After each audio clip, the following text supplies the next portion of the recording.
茉莉花原精係一款好勁嘅產品，佢係用一個安全嘅萃取過程製造出嚟，出品質素一流。大約有5萬人喺埃及嘅茉莉花供應鏈工作，或者受惠於呢個供應鏈。佢係我哋其中一位好忠心嘅採花工人嚟嘅，真係好勤力嘅，一直都係冇嘅。佢哋呢個農場已經做咗10年，佢哋嘅種茉莉花，因為比起其他作物咧，呢個更有回報。唯一嘅缺點就係要好早起身。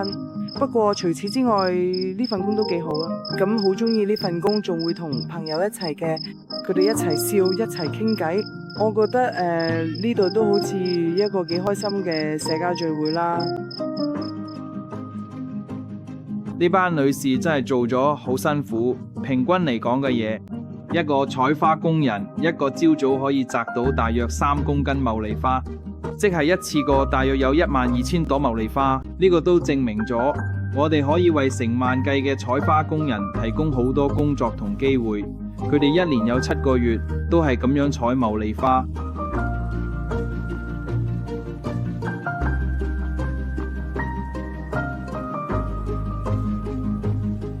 其實好多茉莉花嘅生產，茉莉花原精主要用嚟做高級香水。呢個行業全球嚟講大概跌咗80%，我哋平時嘅客戶都唔會再好似以前咁大量咁買我哋嘅產品。講到尾呢，其實有50%機會見到佢農夫要連根拔起嘅茉莉花。我哋嘅合作夥伴其實已經研究咗幾10年，點樣破解用精禁法去提煉茉莉花精油。茉莉花用精淋法係提煉唔到精油嘅，直到而家市面上佢都只係茉莉花原精，即係用溶劑萃取出嚟嘅材料。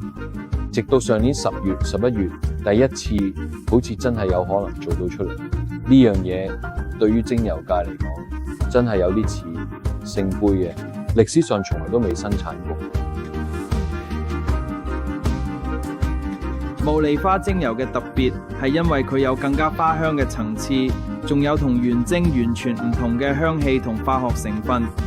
因為要用大量花朵先可以提煉到，我哋真係覺得未必再有機會做到第2次。每日都有人採花，對佢哋嚟講呢份收入好重要。做 Terra 支持咗我哋，所以我哋可以俾農夫同採花工人將佢哋嘅花送咗我喺度。好多時呢啲女採花工人都係屋企嘅經濟支柱，佢哋因為好多原因要負責養家，但係可以透過我哋嘅原精同埋呢支茉莉花精油，長期支持呢個行業同佢多採花工人，真係好重要。呢個就係我哋一直堅持嘅理念，揾到最好嘅原料之餘，又可以幫到最多人，而茉莉花就最能夠體現到呢一點。